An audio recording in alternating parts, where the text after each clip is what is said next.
જેણો હતો તન બહુ તોફાની હતો પણ કોઈને મારતો જુડતો નતો ખાલી ગોડારી કરું કોકની ગમ્મત કરું હસું એ બધું મારી પહેલાથી બચપનની હારી ટેવ છે હજુ ચાલતી રહેશે તમે જોવો છો ને એટલે મારા જીવનની એક વાર્તા છે અમાર હું થયું અમાર વાહ હતો અમાર ફળિયું કહીયા એ ફળિયાને કાકાએ પપૈયો વાયો તો પેલું પીળા કલરનું મૈથી આવે ને એવી પપૈયું વાયું હતું કે આ પપૈયો આવ્યો તો જબરો લુંબે ઝુંબે આવ્યો તો પણ અમોને ખબર હતી કે અમોને પપૈયું મળવાનું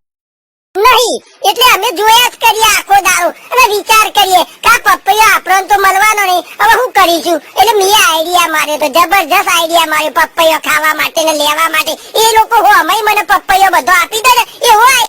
આઈડિયા માર્યો એ વખત તમારી ઘર ભેંસો હતી અમુક ભેંસો હારી એવી હતી ને તેમને ઇન્જેક્શન આપીએ ને તો જ હારી દૂધ આલતી હતી તે રમતા રમતા અમારા હાથમાં આવી ગયું ઇન્જેક્શન એટલે અમે ભાઈબંધે આઈડિયા માર્યો એટલે પેલી લખવાની સહી આવે ને બોલ પેન ની એ રહી બહાર ગાડી પોણી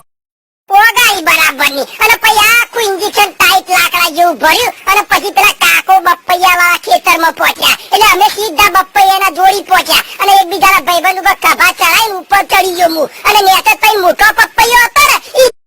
ઈને બરાબરના ઇન્જેક્શન માર્યો અંદરની સાઈડમાં સહી ગાલી દીધી અને પછી 15-20 દાડા પછી કાકાએ અમને બોલાયા પેલો પપૈયો ઉતારવા માટે એટલે જે ઇન્જેક્શન વાળો હતો ને ભારે મોનો એ નેચર ઉતાર્યો તઈ અમે પછી કાકાએ પપૈયાના દાંતેરા વડે બરાબરનું વચમાંથી કાપી પોરું કર્યું તો અંદર કાળા કલરનું ગંધ મારતી હતી વાસ મારતી હતી કાકા ગભરાઈ ગયા કાકાને અમે કીધું કાકા આ તો જંગલી પપૈયો છે કોને ના ખવાય આના રોગ થાય તમે મરી જશો એટલે કાકો તો મોન્યા નહીં એટલે કાકાએ પાછું બીજું કાપ્યું વચમાંથી ઈને આવું નીકળ્યું કાળા કલર કાકા આઘા પાછા થઈ ગયા કાકા મનવું કોઈ આ પપૈયાને નેચેથી કાપ અને ભૂઈ નાખો અને ગહેરી કચરામાં નોખ્યા ઉકેરામાં જઈ નોખ્યા મને એટલે અમે લોકો એવું કર્યું જે બાકીનો વધ્યો તો પપૈયો 15-20 જેવો વ્યવસ્થિત હતો કમ્પ્લીટ એને બધો અમે લઈ લીધો અને પૂરીઓમાં ગાળ્યો અને પક્યો અને કાકાના હો મુદ્દે અહીં કાપી ખાધો પછી બોલો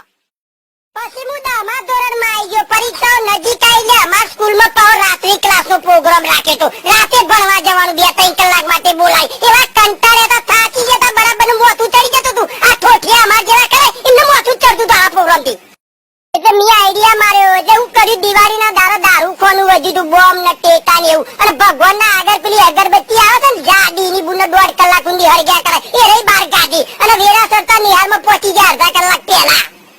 બારીના પાછળ 2 બારીઓ હતી ઈકણ ગોઠવી કાઢી અગરબત્તીના દિવેટે બોધી પેલા ટેટાને અને હળગાઈ દીધી 1.5 કલાક પછી હળગતી પેલી દિવેટ કઢાઈ ને એટલે ટેટો એની બુને ફૂટે બૂમ દઈ બધા ગભરાઈ ગયા આગા પાછા થઈ ગયા બધા રૂમ અને રોકેટ કરું ને છેલ્લા રૂમે ગોઠવી તું ઈથી લોબીમાં આવે ચર